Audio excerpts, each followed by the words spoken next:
भी नौकरी पे होती है, 1,10,000 की तनख्वाह किसको बुरी है? अपनी आराम से जिंदगी जीती, आराम से रहती, खाती पीती, और फिर मेरी जगह कोई और डॉक्टरेट आती, मुझे क्या? उसका गला कटता, उसके आगे और कोई डॉक्टरेट आती, उसका गला कटता, मुझे क्या? फिर कोई और रोहित वेमुला बनता, पायल तड़वी बनती, IIT में के अनिल और आयुष बनते, जिनका अभी सितंबर और जुलाई में इंस्टीट्यूशनल मर्डर हुआ, हत्याएं, शैक्षणिक हत्याएं जिनकी हो रही हैं, ऐसे होता। लेकिन जब दर्द, वही कहते ना, बाबा साहब ने कहा शिक्षा वो शेरनी का दूध है जो पीता वो दहाड़ता है, बस वो थोड़ी ज्यादा पी लिया हम जैसे लोगों ने, और अब दहाड़ इसलिए रहे हैं कि मजबूरी बन गई है।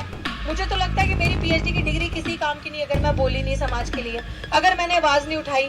और जिस जगह पे आप लोग बैठे हैं, आप देख लेंगे दिल्ली विश्वविद्यालय आर्ट्स फैकल्टी का गेट है, एंटर, यहाँ से आप एंटर करते हैं, ठीक 4 कदम पे आप जाएंगे तो साइकोलॉजी डिपार्टमेंट है जहाँ से मैं पढ़ी हूँ, उसके 4 कदम पे आप आगे जाएंगे तो दौलत राम कॉलेज है जहाँ मैं पढ़ाती थी। तो अब अंदर क्रिमिनल है, गुनाहगार अंदर है, तो बेगुनाह कहाँ होगा?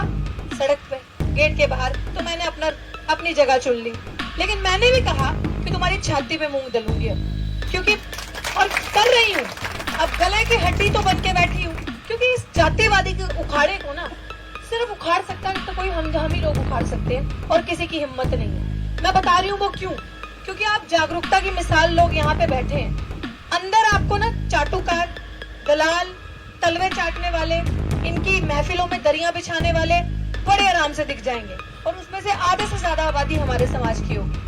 बाबा साहब ने कहा था ना, मुझे मेरे पढ़े लिखे समाज ने धोखा दिया, तो ये वो पढ़ा लिखा समाज है जिन्होंने रिजर्वेशन तो बाबा साहब के नाम का लिया, उनका दिया हुआ लिया, लेकिन वो ये भूल गए कि पे बैक टू सोसाइटी कैसे करना है। आप ये सोचो मेरे को क्यों यहाँ पे बैठ के बोलना पड़ रहा है, ये लड़ाई लड़नी पड़ रही है, क्योंकि अगर मैं ये लड़ाई नहीं लड़ूंगी तो ये लड़की, आपके बच्चे और आने वाली पीढ़ियां सच में गला दबाएंगे, जूते मारेंगे, हमें हमसे पूछेंगे कि जब समाज की ये स्थिति हो रही थी, जब इस तरीके की चीजें हो रही थी, गला घोटा जा रहा था, फर्जी दस्तावेज करके आप लोगों को हटाया जा रहा था, आप लोगों का बैकलॉग खाया जा रहा था, आप लोगों को नॉट फाउंड सूटेबल करके आप लोगों की सीटें दूसरे लोगों को देके उनको उन सीटों पे परमानेंट किया जा रहा था। जब ये चोरी ठगी आप लोगों के सामने हो रही थी तो आप कहाँ थे? कौन सी गफलत की नींद में सो रहे थे? तो ये सवाल हमसे ना पूछे और हमारा इतिहास में नाम गद्दारों में दर्ज ना हो, इसलिए ये लड़ाई लड़ना जरूरी थी।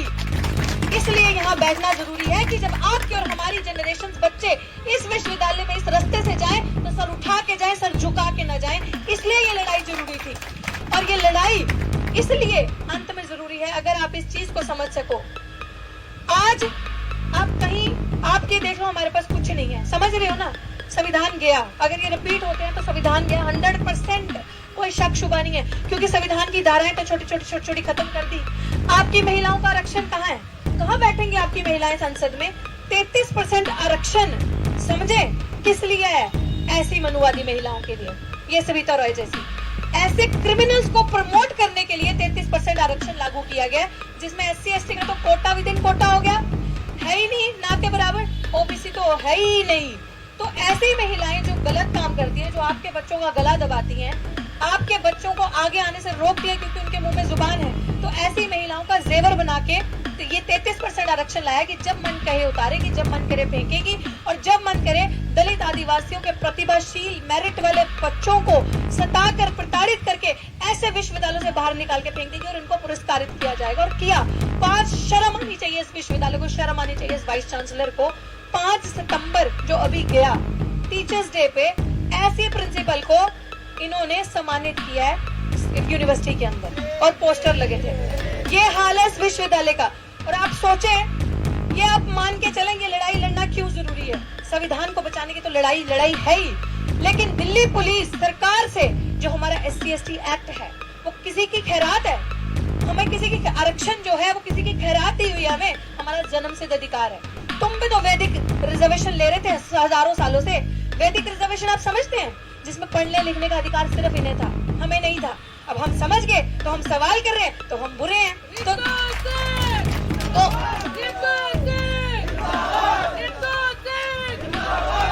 चोर ठग हमें सर्टिफिकेट नहीं देंगे कि हम मुफ्त का खाते हैं या मेहनत का खाते हैं। तुमसे हमें सर्टिफिकेट नहीं लेना।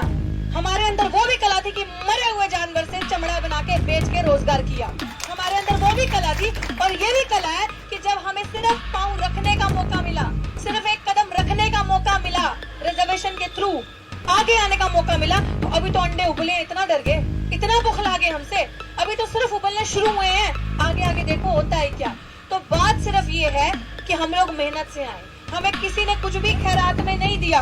बाबा साहेब ने, अब वो वक्त आ गया है, बाबा साहेब ने कहा था don't demand, claim it, now is the time, we will not demand, we will claim it. मांग के नहीं लेना, अब छीन के लेना है अपना अधिकार इन गुंडा मवालियों से जिन्होंने हजारों साल बैठ के रिजर्वेशन खाया मुफ्त का, क्योंकि पढ़ने का अधिकार तो इन्हीं को था, तो 100% रिजर्वेशन इनका था। और आज देख लो 50% तो है ही, EWS भी दे दिया, तो मुफ्त की कौन खा रहा भाई, कौन खा रहा मुफ्त की? तुम ही खा रहे हो मुफ्त की, मुफ्त का रिजर्वेशन तो तुम खा रहे हो।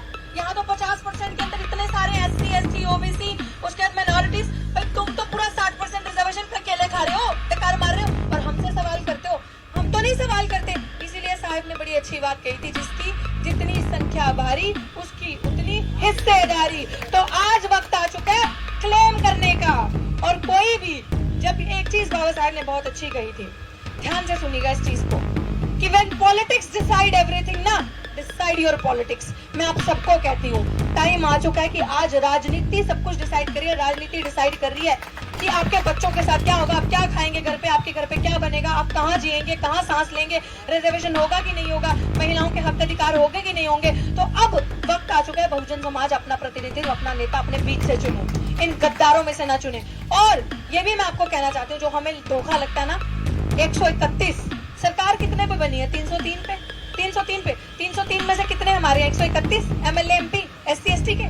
तो आप सोचो कि अगर वो हट जाएं तो सरकार गिरी ना। लेकिन गद्दार कौन है, तलवे कौन चाट रहा है, चाटुकार कौन है, हमारे अपने। तो उनको शर्म आनी चाहिए, ऐसे लोगों को, उनको अपने समाज से पहले बहिष्कार करो, अपना कहो ही मत। अगर वो अपने होते तो 33% आरक्षण लागू होता, अगर वो अपने होते तो 2019 में हमने रोस्टर की लड़ाई लड़ी थी, बड़ी चालाकी से 13 पॉइंट रोस्टर लिया है, 200 पॉइंट रोस्टर हटाने के लिए, कि जितने ये एडहॉक है यहाँ पे इंस्टीट्यूशंस में बैठे हैं टीचर्स बनके, इनको हटा दो। तो सबसे बड़ा टारगेट अगर आप देखो तो वो कोई इंस्टीट्यूशन ही, शिक्षा है, यूनिवर्सिटी है, कॉलेजेस है, स्कूल है, ताकि आपके बच्चे यहाँ आए ना, पढ़े ना, पढ़ेंगे तो सवाल करेंगे, पूछेंगे कि मुफ्त का तो तुम खा रहे थे इतने सालों से, इल्जाम हमें लगा रहे हो। तो इसलिए ये मेरी नहीं, यहाँ से जितने भी मेरे बड़े आए हैं, मैं आज सच में कहती हूँ, मैं बार बार ये चीज कहती हूँ कि शायद हमारी उतनी उम्र नहीं है जितना आपका एक्सपीरियंस है, तो ये अकेले मुझसे कभी नहीं चलेगा।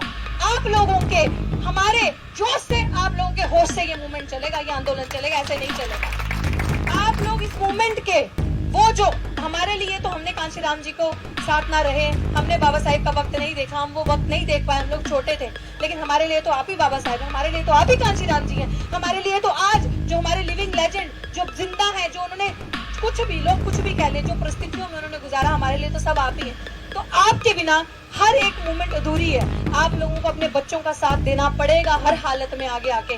आपसे हमें कुछ नहीं चाहिए, आपसे हमें बस इतना चाहिए कि हमारी यहाँ बैठ के मजबूती दो हमें, ताकि इन गद्दारों को दिखे कि हमारा समाज, जब समाज की बेटी सड़क पे बैठी है अपने न्याय के लिए, तो वो अकेली नहीं है, पूरा समाज, पूरी बहनें, पूरी माएं, दादा बाबा, हर समाज का, हमारे समाज का बुजुर्ग से लेके बच्चा तक साथ है। ये आपकी जिम्मेदारी है, हम बस आपसे इतना चाहते हैं।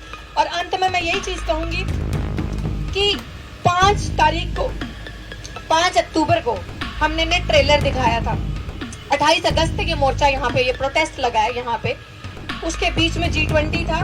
देखिए नीले झंडे की ताकत, मैं बार बार कहती हूँ, ये नीले झंडे की ताकत देखो कि G20 में पूरे दिल्ली के अंदर सिर्फ ये एक मोर्चा था जो लगा रहा, इनकी हिम्मत नहीं पड़ी इसे उठाने के लॉकडाउन में। उसके बाद 2 का इलेक्शन हुआ तो हम चुप हो गए, क्योंकि बच्चों का नुकसान नहीं होना चाहिए किसी भी हालत में। बच्चे जो है फाउंडेशन है, नींव है, बच्चे किसी भी विचारधारा के हों, चाहे वो राइट लेफ्ट सेंटर, लेकिन बच्चों का नुकसान नहीं होना चाहिए, इसलिए हम चुप बैठ रहे। फिर थोड़ा सा किसी और दलालों का इलेक्शन था तो हम चुप बैठे रहे। लेकिन 5 अक्टूबर को 4 दिन की तैयारी के अंदर हमने ट्रेलर दिया। अब आप सब अपनी संगठन जिम्मेदारी लो, क्योंकि हमें इतने फोन कॉल्स आए हैं और हमारी स्ट्रेटेजी बन चुकी है। मिशन सेफ कॉन्स्टिट्यूशन की सेंट्रल कमेटी पूरी डिसाइड कर चुकी है स्ट्रेटेजी क्या है हमारी अगली। 2-3 दिन के अंदर आपको तारीख बताती जाएगी। अब पूरी पिक्चर दिखाने का वक्त आ गया साथियों, पूरी पिक्चर हमने इनको दिखानी है। अभी तक पानी यहाँ था, पानी यहाँ जाएगा इनके। अब इन्हें बताएंगे कि अम्बेडकर वादियों की क्या ताकत है, नीले झंडे की ताकत क्या है। और जो बच्चे यहाँ पे खड़े होकर सुन रहे हैं, जो वीडियो के माध्यम से सुनेंगे, वो ये चीज समझ ले, आपका कहते कहावत सुनिए ना, हरे घास में हरा सांप।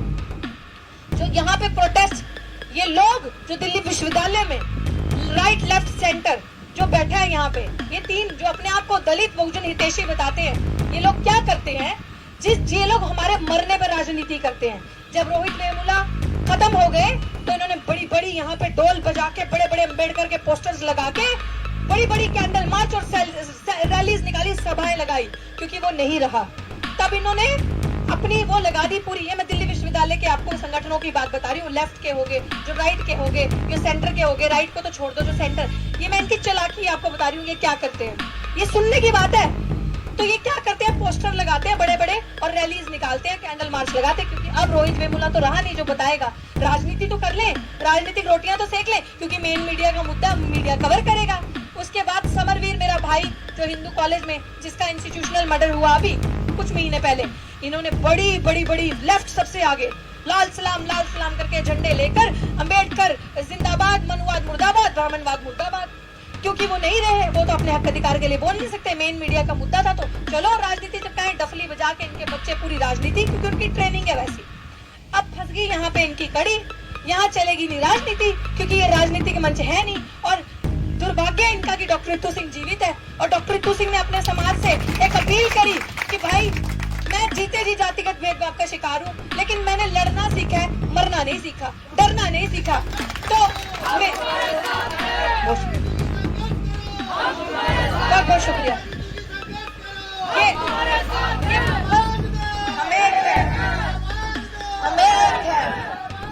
हमें एक है।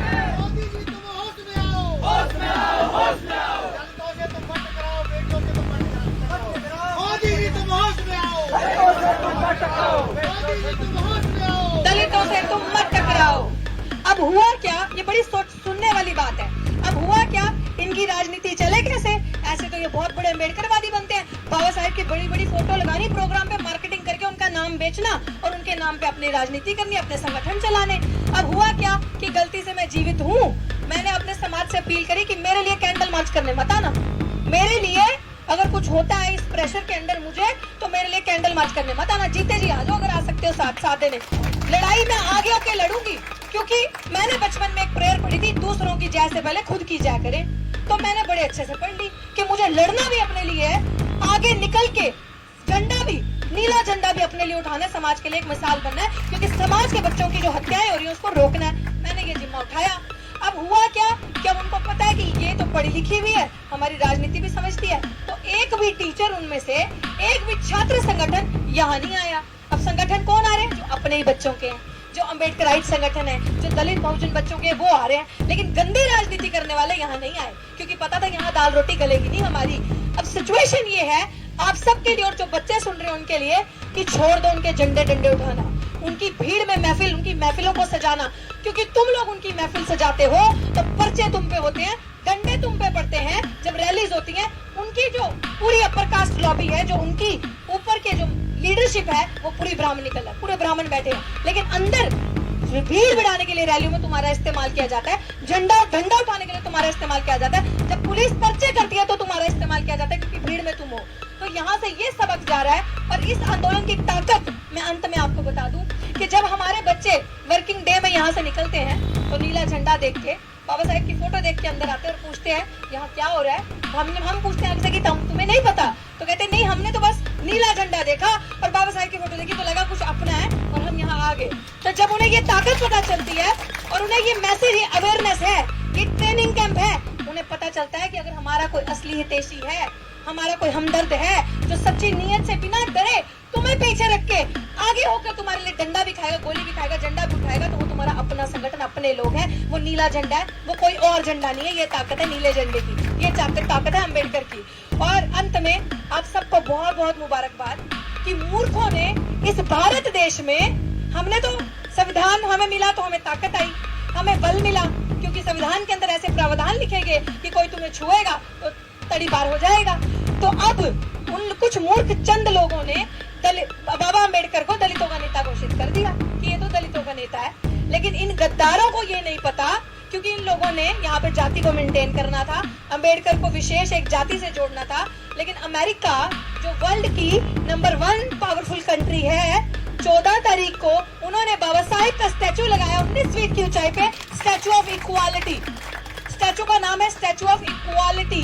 कि इक्वालिटी वो लोग समझ गए कि अगर पूरे विश्व में समानता का कोई नेता है तो वो बाबा साहेब भीमराव अंबेडकर है और कोई नहीं है, अभी तक कोई पैदा ही नहीं हुआ।